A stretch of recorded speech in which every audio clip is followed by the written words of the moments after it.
सुनता नहीं धुन की खबर, अनहद का बाजा बाजता, कायमन मंदिर बाजता बाहर, सुने तो क्या हुआ। कायमन मंदिर बाजता बाहर, सुने तो क्या हुआ।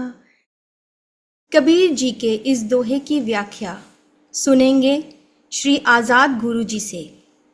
ये एक ऐसे संत हैं जो ईश्वर से एकाकार हो गए हैं और अपने शाश्वत आनंद की मस्ती में मस्त रहते हैं। प्रणाम गुरु जी। प्रणाम। कैसे हैं आप? बहुत बढ़िया जी आप सुनाइए। हाँ जी, मैं भी ठीक हूँ। आज का जी पॉडकास्ट स्टार्ट करते हैं।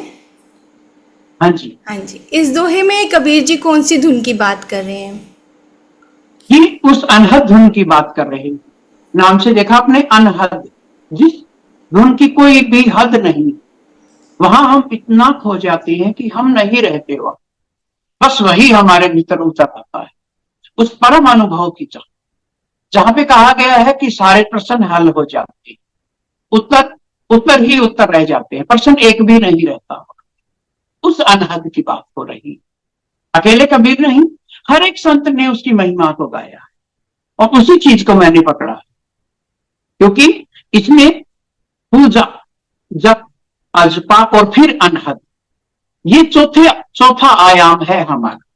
जैसे कक्षाएं होती है, पहली, दूसरी, तीसरी, चौथी, उसी प्रकार से ये आयाम है और इस अनहद में डूब के ही आप इनलाइटनमेंट हो सकता है।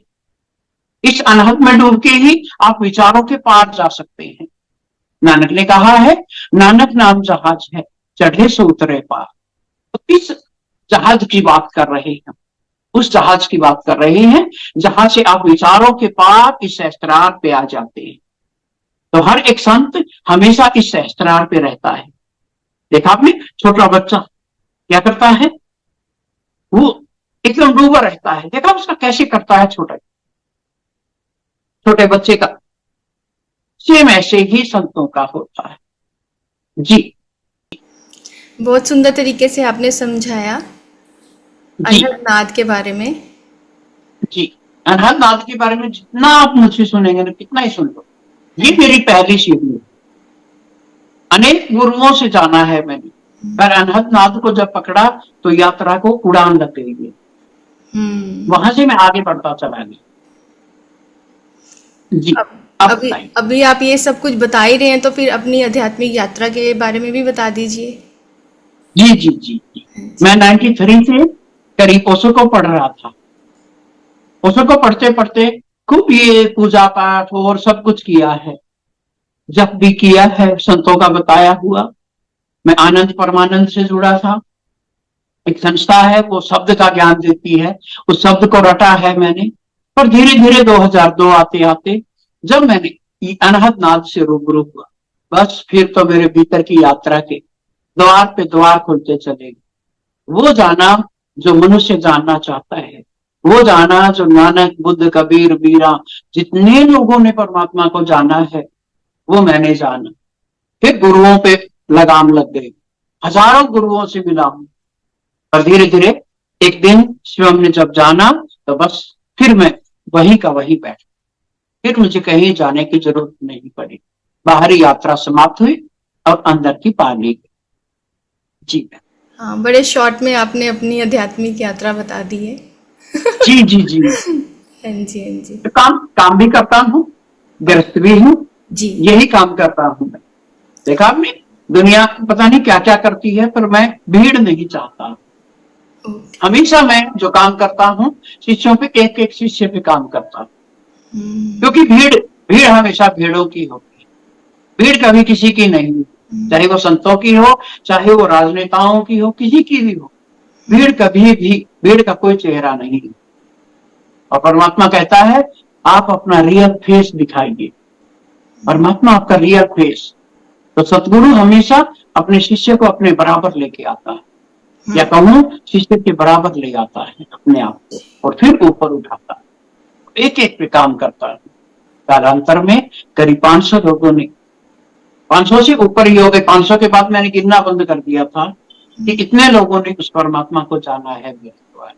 और अनहद अनहद तो करीब 15,000 लोगों ने जान लिया, वो भी मैंने गिनना बंद कर दिया। अब क्या गिनना, अब चलते जाओ जी।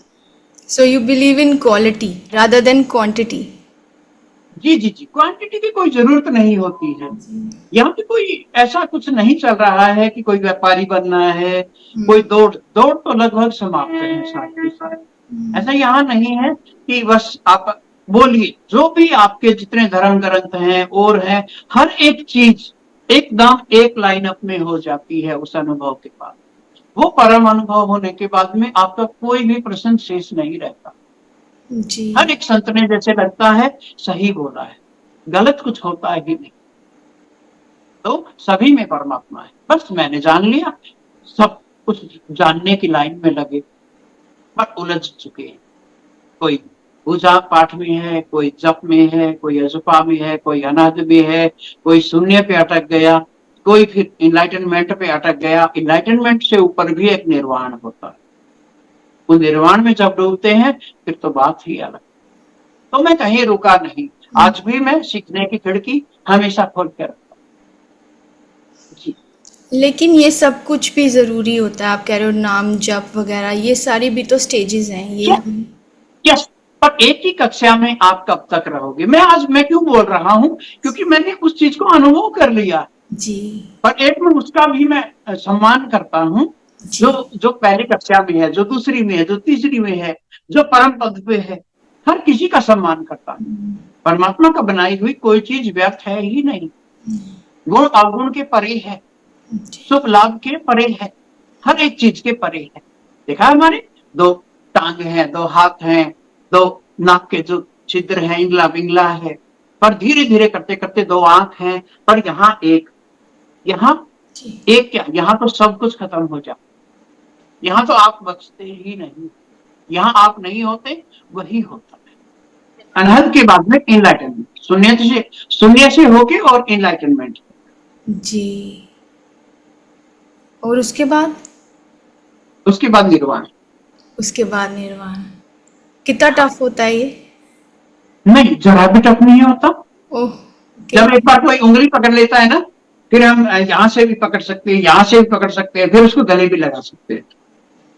पर कई लोग पता क्या करते हैं, गर्दन दबाते हैं। नहीं, उंगली पकड़िए, धीरे धीरे यहाँ से पकड़िए, फिर यहाँ से पकड़िए, फिर गले लगाइए। बस परमात्मा ऐसा ही है, फिर परमात्मा ही रह जाता है। अब आपसे परमात्मा बात कर रहा है, मैं नहीं बात कर रहा जी। एक वो कॉन्सेप्ट भी होता है जिसमें हम एनर्जी देखते हैं, हाँ जी, खुली आंखों से। हाँ जी। वो कब आती है स्टेज? वो स्टेज आती है जब आप इनलाइटनमेंट हो जाता है। ओके। जब आप इनलाइटमेंट हो जाते हैं तब आता है। देखा ना आपने, ऐसा क्या है कि एक्सरे मशीन देख लेती है आंखों से, हमारी हड्डियों को देख लेती है, पर ऐसा क्या हो जाता है कि इन आंखों के पार जब आप तीसरा नेत्र खुलता है तो धीरे धीरे इन दो आंखों में भी वो एनर्जी आ जाती है कि आप किसी का ऑरा देख सकते हो, किसी का आप कुछ भी देख सकते हो। हाँ जी, जैसे वो वेव्स होती हैं, एनर्जी होती है, तो वो भी देखते हैं। ये पूरा शरीर एनर्जी से बना हुआ है जी। आत्मा कहिए, इसको कुछ भी कहिए। बोलिए कहां से? सबसे पहले जो हमारा एक परमाणु रिएक्टर, शस्त्रार्थ को हम परमाणु रिएक्टर बोलता हूं। अच्छा। तो यहाँ से आपको यहाँ तक की यात्रा करनी, यहाँ तक आप पहुंच सकते हैं, और यहाँ से आगे पर परमात्मा की मर्जी होती। तो ये जो शस्त्रार्थ है हमारा, यहाँ से आत्मा, शरीर और परमात्मा तीनों जुड़े जी। और जो चौथा जो एलिमेंट होता है वो होता है गुरु। वो एनर्जी जब मिलती है तो फिर ये शस्त्रार्थ खुलता है। पे अटकना है ना, ही कहीं पे जप अजपा अनहद या मैं कहता हूं शून्यता, ना कहीं भी मत अटकिए। और इनलाइटमेंट से पहले एक और अवस्था आती है सतोरी की। जैसे बारिश होती है ना, बारिश से पहले हवाओं में ठंडक आती है, एक सुगंध आती है, ऐसे ही परमात्मा के आने से पहले एक छोटा अनुभव होता है, उसको हम सतोरी बोलते हैं। कि परमात्मा एकदम हमारे ऊपर नहीं बरस जाएगा, नहीं तो हम पागल हो जाएंगे। जैसे शराबी को देखा आपने, धीरे धीरे पिएगा, एकदम पिएगा, पूरी बोतल पिएगा, क्या होगा, वो लुढ़क जाएगा, वो कहीं ना कहीं मदमस्त हो जाएगा। सेम ऐसे ही साधक के साथ परमात्मा बहुत अच्छा करता है, धीरे धीरे आता है, बड़ा शर्मीला है, धीरे धीरे परमात्मा हमारे भीतर आता है। नहीं, बहुत सुंदर तरीके से आप समझा और रहे पूछिए कुछ भी। हैं। हाँ जी। हाँ, ऐसे ही है, नहीं तो एकदम से परमात्मा आया ऐसे होगा। आज तक मेरे इतने, हाँ जी। हाँ, आज तक इतने शिष्य हैं मेरे, कभी किसी का बुरा नहीं हुआ, अच्छा ही अच्छा हुआ है। हम लोग कहते हैं ना, यूट्यूबर जो होते हैं वो सनसनी फैलाते हैं, तो भाई ये हो जाता है, फिर वहां पे आप अनाथ के गुण की बजाय अवगुण गिनाने लग जाएंगे, सनसनी पैदा करेंगे। मैं कई बार कहता हूँ साधकों को 10,000 कदम चलना चाहिए, और फिर कहते हैं गुरु जी हमें तो कहते हैं 1 या 2 भी बहुत है। नहीं, बहुत तो कितना ही कुछ कर लीजिए, इस ज्ञान को कितना ही तोड़ मरोड़ लीजिए। ज्ञान वही है जो आपको परम ज्ञान की तरफ ले जाए। जी। ज्ञान ये नहीं है कि आपको वहीं अटका दे। जी। नहीं जी, पूछिए। ये सहस्त्र दल कमल कैसे प्रकाशित होता है, जिसके बारे में कबीर जी कहते हैं, अंतरी कमल प्रकाशिया ब्रह्मवास तहाँ होई, मन भंवरा तहाँ लुब्धिया, जानूंगा जन कोई। सहस्त्र दल कमल की थोड़ी सी मैं व्याख्या करना चाहता हूँ। जी। सहस्त्र, मैंने अभी बोला ना, सहस्त्रार या सहस्त्रार, इसको कुछ भी नाम दीजिए, इसी को बोला गया है। जैसे हमारे एक एक बाल है ना, सेम ऐसे ही हजार हजार पंखुड़ियों का ये फ्लावर होता है। जब ये खिलता है एकदम मुकुट का रूप धारण कर लेता है। कभी आपने महात्मा बुद्ध की तस्वीर को देखा है ना, उसमें कितने बने हुए कुछ घोंगे टाइप के और बने होते हैं, ये एक हजार हजार पंखुड़ियों का गोल्डन फ्लावर वो खिलता है। वो कब खिलता है, जब सातों सातों चक्कर हमारे एक सीध में हो जाते हैं। आप कहते हैं ना, साधक को नीचे से शुरुआत करनी चाहिए, पहले नाभि कमल से, फिर हृदय कमल से, फिर आज्ञा चक्कर से, फिर सहस्त्रार से। मैं कहता हूं इस सहस्त्र दल कमल को, इसको खिला लीजिए, सीधी एनर्जी यहां भेजिए, सातों चक्कर आपके पूरे हो जाए। तो कबीर ने भी यही बोला है कि हृदय में प्रकाश हो जाएगा। फिर तो आप प्रकाश की क्या बात करते हो, अनहद गूंजेगा पूरा पूरा, फिर प्रकाश होगा पूरा पूरा। फिर आपने बस आंखें खोली, संसार देख लिया, आंखें बंद की, प्रकाश देख लिया।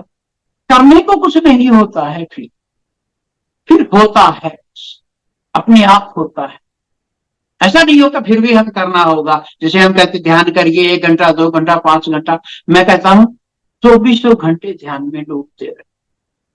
ऐसा नहीं है कि थोड़ी देर के लिए की। परमात्मा गणित के पार, परमात्मा गणित में नहीं समाता है। वो तो बस इस सहस्त्र दल कमल ये जो खिल जाता है, फिर यात्रा समाप्त हो जाती है, फिर ये बचता है निर्वाण, ज्यों की त्यों धरती नीचे दरिया। आ गया है वो, जब होता है वो कैसे होता है, वो होता है जब आप एक संसार भी है, मृत्यु भी है, दोनों के पार जाना, आपका सब छूट जाता है।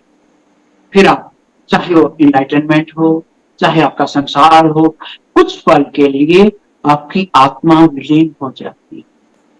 फिर वो आत्मा कभी भी नहीं आती। मेरे शरीर के अंदर आत्मा नहीं है, वो एक प्रकाश, धीमा धीमा प्रकाश मुझे चला रहा है, जो प्रकाश माँ के पेट में आया था जब मैं शरीर था।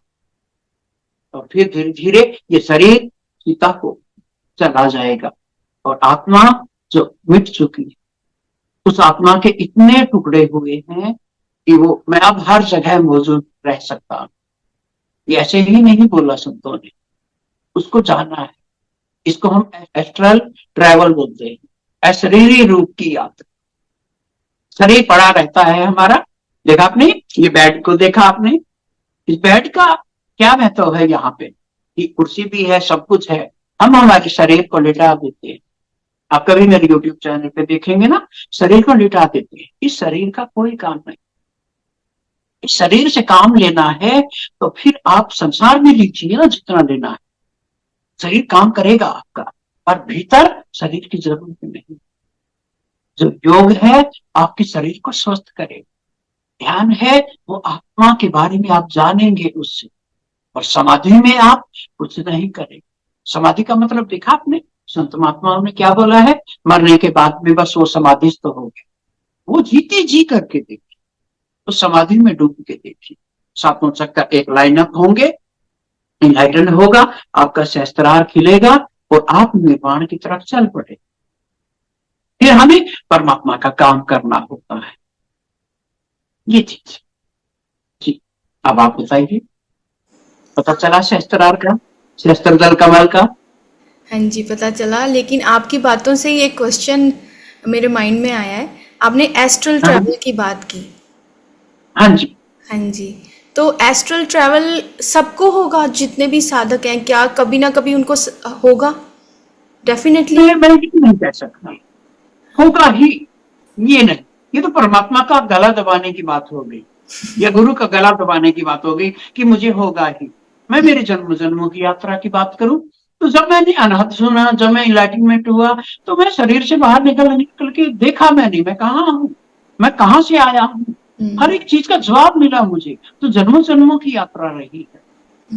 मैं कई बार मैं ये बात कहता हूँ, अनहद तक कईयों को नहीं सुनता, जब पे इतना अटक जाते हैं कि कई बारी मैं अनहद सुनाता हूँ तो भी वो जब ठीक करते रहते हैं, तो जब अजपा में अटक जाते हैं सारे के सारे। तो मैं ऐसा नहीं कहूंगा कि ये सब पे फिट बैठता है, ऐसा नहीं होता। हाँ, मैं एक चीज पक्का कहता हूँ, सबके भीतर परमात्मा है। प्यास कितनी, लोग गिलास, आधा गिलास पानी आधा खाली है आधे भरे पे चर्चा करेंगे। मैं उस चीज में चर्चा करता हूँ, या तो इस आधे गिलास में जो पानी है इसको पी के तृप्त हो जाएंगे आप, या फिर आप इस पूरे गिलास को भर दीजिए। दो ही चीज होनी चाहिए, ये नहीं कि आधा खाली आधा भरा, वो तो है ही, सभी को पता है। तो आप वर्तमान में रहिए, या फिर भविष्य की तरफ बढ़िए आप। भूतकाल जो बीत चुका है, यही तो कहा है सभी संतों ने, ये तो कहा है कृष्ण ने, मीरा, सब संतों ने यही कहा है कि उस आधे आधे की बात मत कर, पूरा पूरा पूर्ण यानी शून्य, शून्य यानी उस शून्य में परमात्मा से हमारा मिलन होता है भीतर। आपने जब अनहदनाथ सुना और फिर जब आप एनलाइटनमेंट आपकी हो गई, उसके बीच में कितना गैप था? 2002 में अनहदनाथ को सुना था मैंने, और 2004 में आते आते पूर्ण एनलाइटनमेंट। कुछ लोग कहते हैं ना, एक बस छोटा सा अनुभव हुआ, मैंने हमें एनलाइटनमेंट हो गई। मैं उसको कहता हूँ 10% एनलाइटनमेंट होता है। वो तो सतोरी हो गया ना। सतोरी 1% आपका, परमात्मा धीरे धीरे आपको परखता है, आप कितना ले पाएंगे। ऐसा नहीं होता है 1% देगा फिर वो धीरे धीरे 10% देगा, फिर धीरे धीरे 100 करेगा। तो गुरु है ना, जो 10वां हिस्सा लेते हैं जो गुरु, तो लोग देखते हैं वो 10वां हिस्सा का मतलब होता है 10वें हिस्से तक वो आपके साथ होंगे। फिर साधक की प्यास देखी जाती है कि वो उसे 100% तक कैसे ले जाता है। तो मुझे जो बरसा, मैं पुराने जमाने में बहुत लोगों के साथ रहा हूँ, और उन लोगों से ही मैंने सीख के, उन लोगों से ही अशरीरी, मुझे जो निर्वाण का रास्ता मिला, मुझे अशरीरी आत्माओं से मिला। मैं उसमें बुद्ध, ओशो, संत बाई जी, उनका मेरे को बहुत फायदा हुआ है। उन लोगों से ही मेरा निर्वाण घटा। मैंने यहाँ पे बहुत सारे संतों से पूछा, उन्होंने बस ज्ञान दिया, अनुभव कराने की जो बात आई वो नहीं। तो अशरीरी संतों का बहुत ध्यान मेरे जीवन में बड़ा प्रभाव पड़ा। तो आपको गाइडेंस मिली ओशो की? गाइडेंस का मतलब ये रहेगा कि गाइडेंस खूब मिली। कैसे खूब मिली। कैसे मिली गाइडेंस? गाइडेंस जब आप भीतर डूबोगे ना, पूर्ण क्या भीतर डूबोगे। ये नहीं कि आपने ड्यूटी करती 1 घंटा भीतर डूब गए, 2 घंटा भीतर डूब गए, नहीं, पूर्ण क्या। कुछ पल के लिए मैंने देखा कि जब मेरे गुरुओं ने मेरे को अनहद दिया तो मैं पूरा उसमें डूब गया। बाहर का संसार थोड़ा सा डगमगा गया। फिर धीरे धीरे जब मेरा एनलाइटनमेंट हुआ, निर्वाण हुआ, फिर परमात्मा ने डोर संभालते हुए मैं कभी भी, मैं आज आपको बताता हूँ कि मैं 24 घंटे यही रहता, ये छोटे से प्यारे से कक्ष में यही रहता, मैं कहीं नहीं जाता। दुनिया ढूंढती हुई आ जाती है। यूट्यूब पे भी मैंने अब नंबर दिया है, मैं कभी भी मैंने नंबर नहीं दिया हुआ, खुद आते हैं, प्यासे लोग आ जाते हैं, उन्हीं के द्वारा काम चलता है सारा का सारा। मेरे चैनल पे आप देख सकते हैं कि मैं कैसे काम करता हूँ। आप देख सकते हैं वहां पे कि अनहद नाद में कैसे डूबा जा सकता है। मैं कहता हूं मेरे पास आने की जरूरत भी नहीं हो, आप यदि घर पे कर सकें, स्वयं कर सकें, उस जैसी बात नहीं है। शिष्य क्या करता है, गुरु की उंगली पकड़ के खड़ा हो जाता है, गुरु परमात्मा में भेजता है आपको और हम उंगली पकड़ लेते हैं। तो मेरे चैनल के द्वारा आप वो चीजें सीख के घर पे कर सकते हैं। उसमें देखेंगे आप कि शिष्य लेटा हुआ है पर गुरु अपना काम कर। आपका क्या होता है, शिष्य गुरु कुर्सी पे बैठा रहता है, शिष्य कुछ ना कुछ करता है। तो यहाँ करने के लिए कुछ भी नहीं, यहाँ होने के लिए अनहद नाद भी एक चाबी है जिसे परमात्मा का ताला खुलता है। अनहद नाद ऐसा नहीं है कि बस कुछ लोगों ने अनहद नाद को ही परमात्मा कह दिया, नहीं, वो चाबी है। चाबी के बगैर ताला बेकार होता है और अकेले ताले के साथ भी चाबी बेकार होती है। जी, क्या हर साधना वाले साधक का ये सहस्त्र कमल खिल जाता है? जो भी साधना करता है, साधना से समाधि पे आना, जब आप कुछ कर रहे होते हैं तब भीतर का परमात्मा कहता है भाई तू पहले कर ही ले कुछ, वो होने पे आता है। याद रखिएगा, माँ बाप ने मेहनत की तो हम माँ के पेट में आए, हमने कुछ भी नहीं किया। धीरे धीरे हम लोग जब 9 महीने के बाद बाहर आए तब भी हमने कुछ नहीं किया, जब बड़े हुए तब भी हमने कुछ नहीं किया, फिर हम करने में इस साधना पद्धति को भी हमने करने में जोर दिया। मैं कहता हूं ज्ञान को समझ, चाहे वो समझ किसी की हो, समझ होश, चाहे ओशो कह रहे हो होश की बात कर रहे हो, चाहे जिदु कृष्णमूर्ति जो वो भी कॉन्शियसनेस की बात करते हैं, होश की, संतों ने स्टोरी बोला है या संतों ने सुरती बोला है, वो होश, होश यानी कुछ करना धरना नहीं है, बस आपको होश में रहे। ये नींद आने से पहले आपको होश में रहे, नींद ले पूरी ले, नींद में इतना डूब जाए कि आप उस पार चले जाए, नींद के बाद आपका जागरण आएगा।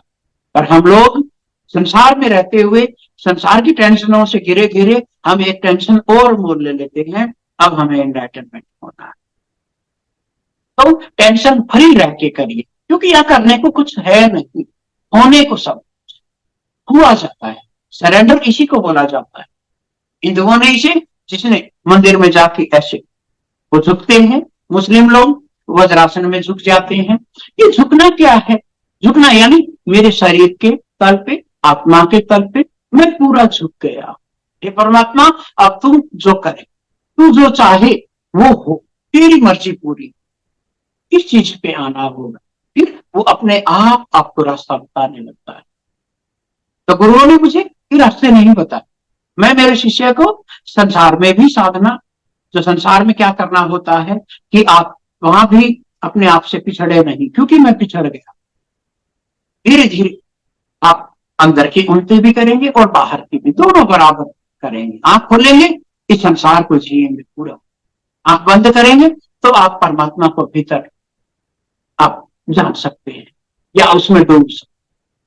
तो ये पलक झपकी और दीदारेगार कर लिए, पलक उठी और परमात्मा के बनाए इस संसार के दीदार कर लिए, काम कर लिए, इतनी सी साधना। जी, आपकी बातों से तो लगता है कि ईश्वर प्राप्ति बहुत इजी है।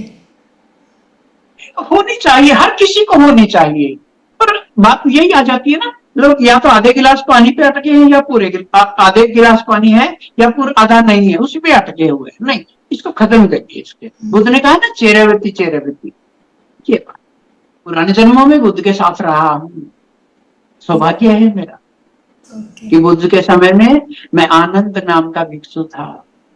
बुद्ध के जाने के 7 दिन के बाद मुझे इनलाइटनमेंट हुआ है, मैं भी ज्ञान में अटक गया था। तो इस जन्म में आके भी ज्ञान में नहीं अटका, मुझे कोई चीज याद नहीं रही, बस जो चीज उतरता है वो मैं बोल चुका। मुझे पता है कि मैंने कैसे 10वीं की है, कैसे मैंने बीए करी है, कैसे मैंने एमए इंग्लिश से करी है, मुझे पता है मुझे कैसे करी, क्योंकि हर पल शून्य मुझे खींच रहा था, जी। हर पल मुझे परमात्मा अपनी तरफ खींच रहा।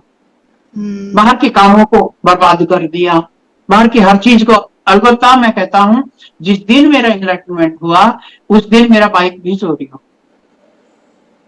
तो उस वक्त कोई ध्यान कैसे कर सकता कि आटा कंगाली में आटा गीला हो जाए, पर परमात्मा की मर्जी पूरी, हमेशा उसकी मर्जी को मैंने कहा है पूरी।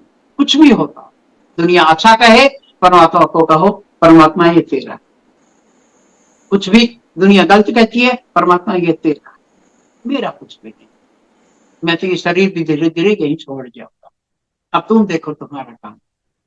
मैं एक बात और भी कहना चाहूंगा कि जल्दी से आप संतों पे विश्वास मत करिए, शिवमभूत संत बहुत हैं, उन पे विश्वास मत करिए। यदि कोई कहता भी है तो उसके घर परिवार में जाके 1-2 घंटे 1-2 दिन लगा के आए, फिर लगे आपको कि यस यात्रा करनी चाहिए, तब आगे बढ़िए। तो हर संत से मैं खूब देखता हूँ, बहुत सारे संतों के उनके ओरे देखता हूँ, नहीं इतना नहीं, तो हर चीज को जहां दिल कहते हैं ना, देखा छोटा छोटा सा हमारा प्रेमी प्रेमिका के लोग कितने वो करते हैं, हमारा कितने प्रेम में हम पूरी दुनिया से टक्कर ले लेते हैं। गुरु शिष्य का प्रेम तो 1000 गुना ज्यादा होता है, 1000 गुना में डूबना, और गुरु के प्रति भी प्रेम में नहीं, आप परमात्मा के प्रेम, स्वयं के प्रेम में डूबिए। हम लोग गुरु पे अटक जाते हैं, नहीं, अटकना कहीं भी नहीं, हम छोटे हमारे नीचे के चक्करों पे अटक जाते हैं, अटकना कहीं भी नहीं जी। जब तक सांस है, सीखने की खिड़की को खोल के रखें और जानते रहिए, जानते रहिए, जानते। जी, और बताइए। आपने कहा मैं ओरा देख लेता हूँ, तो आप मेरी ओरा देख सकते हैं इस वक्त?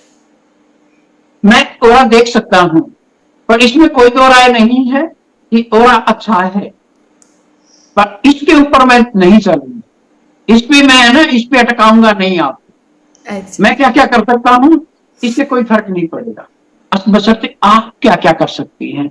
जी। क्या आप निर्वाण हो जाए, फिर उसके बाद ये बाई प्रोडक्ट आएगा आपके पास, सब कुछ आएगा ऑटोमेटिकली। हमेशा कहता हूँ मैं कि सभी मेरे शिष्यों को सबको कहता हूँ, बेटानिया खाइए खुद जान जाएंगे, गुरु की आंखों से तब तक देखेंगे आप। Nice example. हाँ जी, तो हमेशा एक करिए कि अपने जैसे जो गुरु है ना, जो कहना चाह रहा है वो करिए।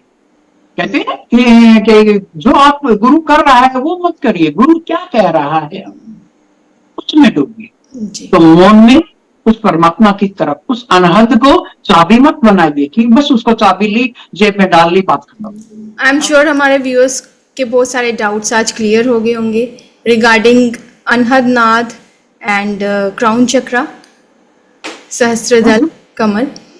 सहस्त्रदल कमल। जी। जी, बहुत अच्छा लगा आपसे बात करके।